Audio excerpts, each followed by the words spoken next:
Lakini tunafika wakati mwingine unaona kwa mwezi mmoja tu.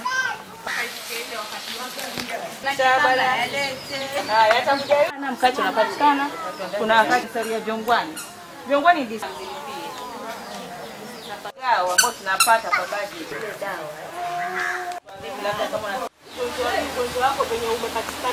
Yaani kile ambacho kilikuwa chatufanya tusifike kwenye kutumia family plan ni uoga tu na tetesi zile zinasema ukienda kudungwa sindano ya family plan pengine tumbo litafanya uvimbe. Hayo ndio masuala ambayo kwa tukidanganyana, lakini nashukuru kwa sasa tunafahamu.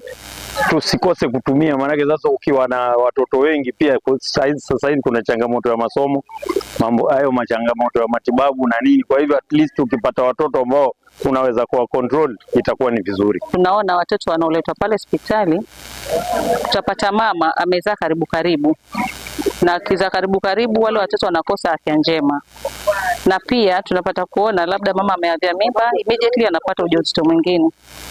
Kwa hivyo inabidi tuhamasishe jamii. Watoto wanakuja kwa underweight, malnourished, na labda ni kwa sababu ya family planning hawachukui kwa wingi. Kwa hivyo tunahamasisha jamii wachukue hizi family planning ndio waweze kuspace watoto wao wawe na afya bora, wasome vizuri na wakue vizuri, na hata mama ajenge afya yake vizuri.